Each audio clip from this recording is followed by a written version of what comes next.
कोई तारीख है इसके अलावा, ना कोई वजह था, ना कोई बुनियाद है। ये बना इसलिए कि हमने इस मुल्क का कैपिटल बनाना था और यहाँ बैठ के हमने इस मुल्क के अवाम के मसाइल हल करने थे।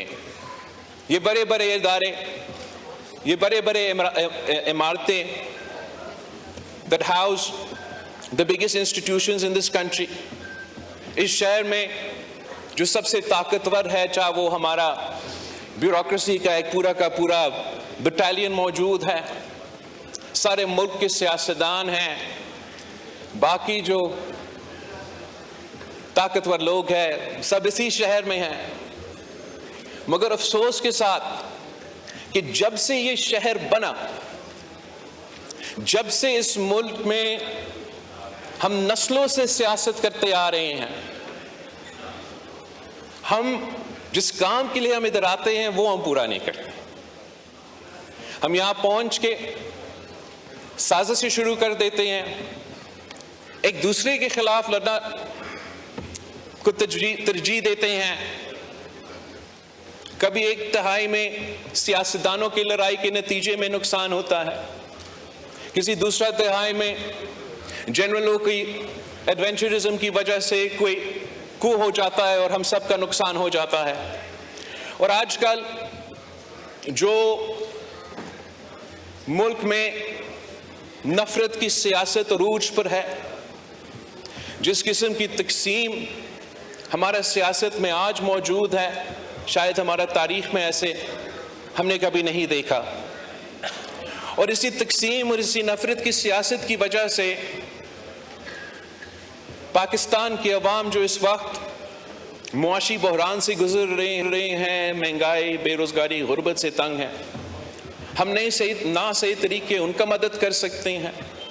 जिस तरीके से मुल्क के चारों कोने में लॉ एंड ऑर्डर के सूरत हाल मुश्किल होता जा रहा है, हम वो मिनिमम बैक कंसेंसस इस हाउस में पैदा भी नहीं कर सकते हैं कि अगर हमने अपने मुल्क का तहफ़्फ़ुज़ करना है, दहशतगर्दों का मुकाबला करना है, अपने अवाम को अमन दिलवाना है, तो क्या करना चाहिए। हम दिन रात अगर आप टीवी को खोले तो हम एक दूसरे को गालियां दे रहे हैं, बुरा भला कह रहे हैं, या हम चोर है या वो चोर है, या हम गद्दार थे या वो गद्दार है।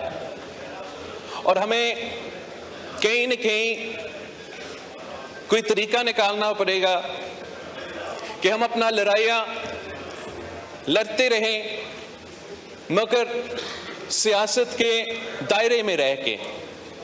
और जब एक तरफ सियासत है, वहाँ हमारा जिम्मेदारी है कि हम मिलके जो मुश्किलात को हम इस वक्त का मुकाबला कर रहे हैं, हम उनको एक हल निकालें। मैं एक एग्जाम्पल साइट करना चाहूँगा जनाब स्पीकर, कि हर पाकिस्तानी के लिए, ख़ास तर जो पाकिस्तान के सियासी कारकुन हैं, वो जो बांग्लादेश का हालात है वो बड़े गौर से देख रहे हैं। अब देखिए, जो एहतजाज वहाँ शुरू हुआ, वो उनका फौज में जो शहीद हुए थे उनके कोटा के ऊपर। एहतजाज फौज में उनके जो जंग था उसमें उनके शहीदों के कोटा के ऊपर कि ये ना हो। उस कोटा को 2018 में शेख हसीना वाजिद ने ख़त्म की थी खुद, और उनकी अदालत ने बहाल कर दी। तो एहतजाज शुरू हुआ, एहतजाज रुक ना सका, और उसमें पूरा दुनिया ने देखा किस तरीके से हसीना वाजिद साहिबा, जिसने अभी अभी इतना बड़ा फतह हासिल करके इलेक्शन जीती थी, ओहदा छोड़ना पड़ी। तो पूरी रीजन को, इन इवेंट्स को देख के ये सोचना चाहिए कि हमें अपने अवाम के असल मसाइल की तरफ तरजीह देना चाहिए। पाकिस्तान की जो हालात है वो कोई ऐसे हैं जनाब स्पीकर कि कुछ आपके हाथ में है, कुछ आपके हाथ में नहीं है। इस वक्त जो क्राइसिस ऑफ द मंथ है जो अदारे के दरमियान एक फासला नजर आ रहा है, और ये फासला इसलिए बन रहा है कि एक अदारा इस अदारा में बार बार मुदाखलत करता है। हमने अपना जुडिशरी का तारीख तो पूरा मुल्क के सामने है, मगर हमने दुनिया का, जैसे अरशद नदीम साहब ने कोई गोल्ड का तारीख रकत की है, तो हमारा जुडिशरी ने भी जनाब स्पीकर वैसे वर्ल्ड रिकॉर्ड्स तोड़ दी है। माशाल्लाह पाकिस्तान का जो जुडिशरी है वो इतना काबिल है कि वो ना सिर्फ अदालत चलाते हैं, वो तो जनाब स्पीकर डैम भी बना सकते हैं।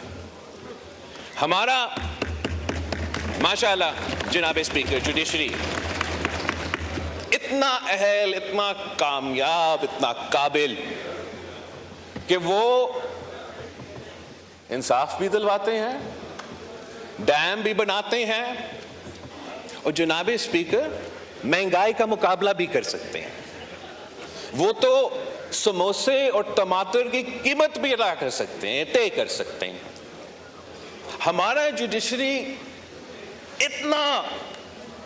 इतना जबरदस्त है जनाब स्पीकर कि मैं समझता हूं कि कोई जुडिशरी पूरी दुनिया में इनका मुकाबला नहीं कर सकती। हमारे यहां इतने बड़े बड़े सानिया हुए हैं, बड़े बड़े सानिया हुए हैं। मैं तो अपना पार्टी का और इस मुल्क के बारे में कहूं तो शहीद मोहतरमा बेनज़ीर भुट्टो का शहादत, कायदे अवाम शहीद जुल्फ़िकार अली भुट्टो का शहादत, और इस तरीके से पाकिस्तान के शहरियों के अपने केसेस, अपने शिकायतें, जो कि आज तक इंसाफ का मुंतज़िर है। हम तो जुडिशरी के शुक्रगुजार हैं कि हमें 3 नस्लों का जद्दोजहद लड़ना पड़ा।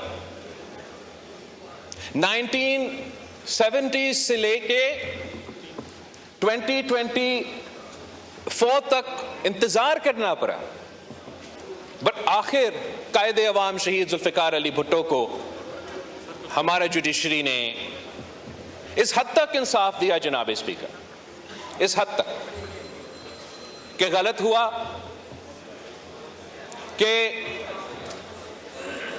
फेयर ट्रायल नहीं मिला, मगर साथ साथ ये कहते हैं कि हम इसके बारे में तारीख को दुरुस्त करने के लिए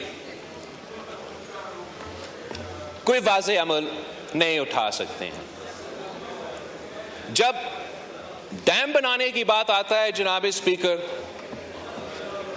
टमाटर और समोसा की कीमत तय करने की बात आती है जनाब स्पीकर, तो आइन और कानून पत्नी कहाँ चला जाता है।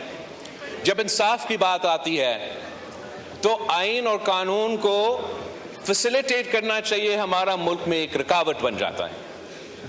यहाँ पाकिस्तान की सियासत में एक स्टॉर्म इन अ टी कप को एक फुल ब्लोन कॉन्स्टिट्यूशनल क्राइसिस में तब्दील किया जा रहा है, और ये क्राइसिस का जिम्मेदार ना आप हो जनाब स्पीकर, ना मैं हो, ना वजीर आजम, ना इस हाउस में कोई बैठा हुआ शख्स। This is a crisis of the judiciary, by the judiciary and for the judiciary.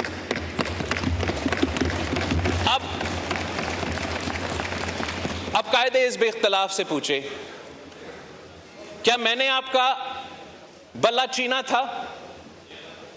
क्या मैंने आपको कहा कि आपके इलेक्शंस गलत है और इसके नतीजे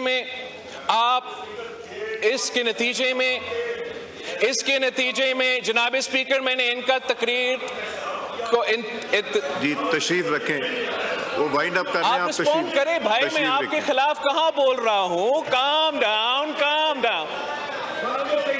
कायदे हिज़्ब इख्तिलाफ साहब, मैं बोलने तो दे। तशरीफ रखे, वाइंड अप हो रहा है, तशरीफ रखे। एनीवे जनाब स्पीकर, मकसद ये कि मैंने तो नहीं किया, अदालत ने कहा था कि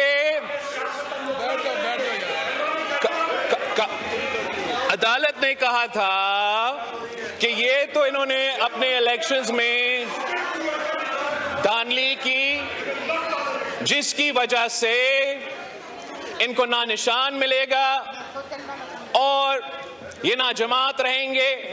ये फैसला मैंने ना आपने नहीं सुनाया, इन्होंने सुनाया। और मैं समझता हूं इस फैसला ने, रखें, वाइंड अप कर रहे हैं, मैं वाइंड अप ही कर रहा हूं। अब तशरीफ इस रखें, वाइंड फैसला अप ने जनाब स्पीकर, इस फैसला ने एक मरा हुआ सियासी जमात, जिनका इलेक्शन का कैंपेन का ना सरो पैर था, इनको ऐन वक्त में ऐसे फायदा दिया कि पूरा जमात जो है वो मोबिलाइज हो गया। और इस इलेक्शन के आखिरी वक्त में ये फैसला लेना, उसका सियासी असरात भी थे। अब कहा जा रहा है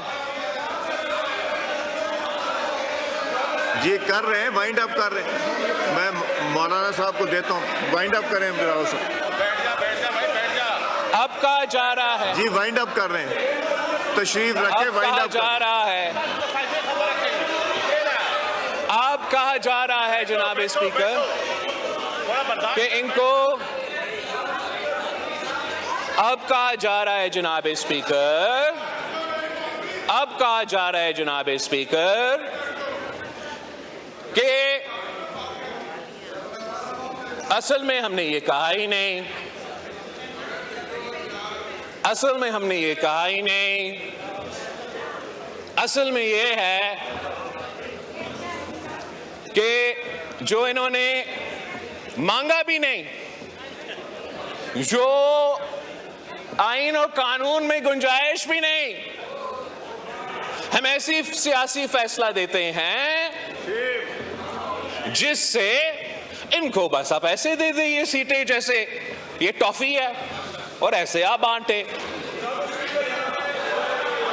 जनाब स्पीकर जी, तशरीफ रखें, वाइंड अप हो रहा है। जब तक जी बिलावल साहब वाइंड अप कर रहे हैं।